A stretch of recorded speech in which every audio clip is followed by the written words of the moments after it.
O Saara. Quando a gente pensa nele, logo vem à mente a imagem de um deserto, né? Mas ele é muito, muito mais que isso.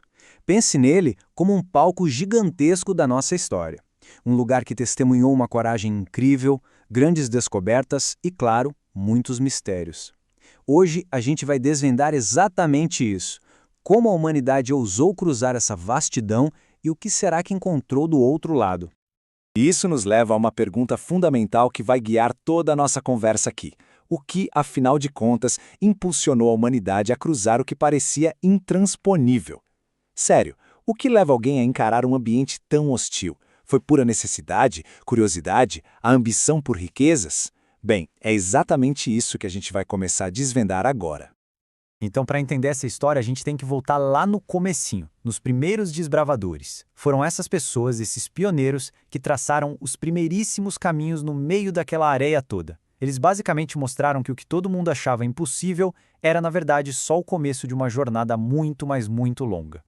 Olha, a forma de cruzar o Saara mudou, e muito. No início eram só aquelas trilhas bem simples, sabe? Dos povos nômades que viviam por ali.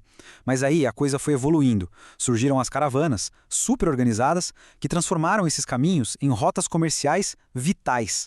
E no auge disso tudo, o comércio através do Saara ficou tão intenso, mas tão intenso, que cidades riquíssimas começaram a brotar nas bordas do deserto. Cidades que acabaram conectando impérios e culturas distantes.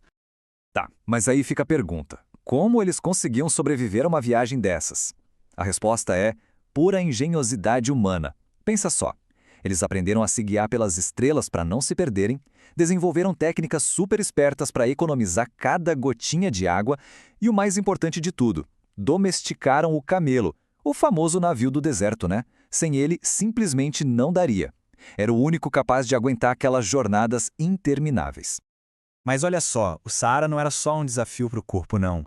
Ele era também um lugar que mexia com a mente, com a imaginação. Era tipo um caldeirão, misturando perigos muito reais com lendas fantásticas que o vento espalhava pelas dunas. É como se o Saara tivesse duas caras, sabe? De um lado, uma realidade brutal, sem perdão. Estamos falando de tempestades de areia violentíssimas, os tais habubs, que podiam literalmente engolir uma caravana inteira, e claro, temperaturas que iam de um extremo ao outro. Mas aí do outro lado, vinha o mistério, o encanto, as histórias de cidades soterradas pela areia, de criaturas lendárias. Tudo isso alimentava a imaginação e a coragem de quem se aventurava por lá. E no meio dessa imensidão toda, existiam os oásis. Ah, os oásis. Eles eram muito mais do que só um lugar para achar água. Pensa neles como o coração do deserto, pulsando vida. Era ali que as caravanas paravam para descansar, para se reabastecer e, talvez o mais importante, era ali que culturas completamente diferentes se encontravam, conversavam, trocavam ideias e mercadorias. Eram verdadeiras ilhas de civilização no meio do nada. Agora, é aquela velha história, né? Onde tem recurso valioso e rota comercial importante, geralmente tem conflito. E com Saara, não foi diferente. A importância estratégica daquele lugar era tão grande que, ao longo dos séculos, ele acabou se tornando um verdadeiro campo de batalha. E esses conflitos aconteceram de tudo que é jeito. Tinha batalha para ver quem controlava as rotas comerciais mais lucrativas, tinha ataque de saqueador em caravana, e a coisa ficou ainda mais séria depois com a chegada da expansão colonial europeia. Aí o deserto virou um palco de guerra ainda maior. Chegou a ser usado até como um laboratório, um campo de testes para novas táticas de guerra. A lógica por trás de tudo isso era bem simples, na verdade. Quem controlava as rotas e os oásis do Saara, basicamente, controlava o poder na região inteira. O deserto era, acima de qualquer outra coisa, um tabuleiro de xadrez estratégico. Ok, vamos dar um salto no tempo, direto para a Era Moderna. Porque aqui a exploração mudou da água para o vinho. As ferramentas deixaram de ser só a coragem e uma bússola. Agora, quem está na frente são a ciência e a tecnologia, abrindo caminho para a gente desvendar os segredos mais profundos do deserto. Vamos só lembrar rapidinho dos primeiros exploradores. As ferramentas deles eram tipo bússolas bem básicas e um conhecimento incrível das estrelas. Cada passo era um teste de sobrevivência. Uma navegação que era um desafio absurdo. Pois é, agora compara com hoje. O contraste é gigantesco. A gente tem satélite em órbita que dá uma visão completa do deserto. Tem um mapeamento digital que mostra cada detalhezinho que antes era impossível de ver. A análise das rochas conta a história de milhões de anos. E tem mais. A tecnologia de digitalização está ajudando a salvar um patrimônio cultural inteiro, que talvez já tivesse se perdido para sempre. E tudo isso nos traz para o capítulo mais recente dessa história toda. Um capítulo que está sendo escrito exatamente agora. E a nova fronteira da exploração, veja só, não é mais sobre conquistar, é sobre conservar. Pois é. Hoje, a grande ameaça tem um nome: desertificação.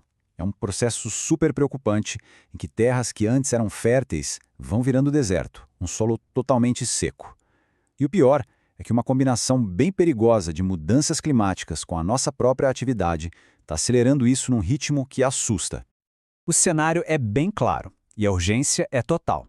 Enquanto a quantidade de terra fértil vai diminuindo, a área que está sob ameaça de virar deserto não para de crescer. A gente está literalmente numa corrida contra o tempo. Mas calma, tem gente lutando para reverter esse jogo. Já existem várias iniciativas rolando.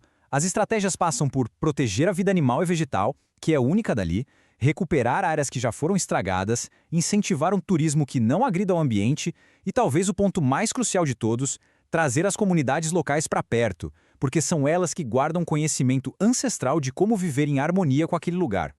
E é com isso que a gente encerra com a pergunta para a gente pensar. Depois de tantos séculos explorando o Saara para conquistar, para comerciar, para descobrir, será que a próxima grande exploração, a mais importante de todas, não seria justamente a sua preservação? Garantir que o Saara, com toda a sua história incrível, continue existindo para as próximas gerações? Uma nova forma de explorar, né? Que não foque em tirar, mas sim em cuidar.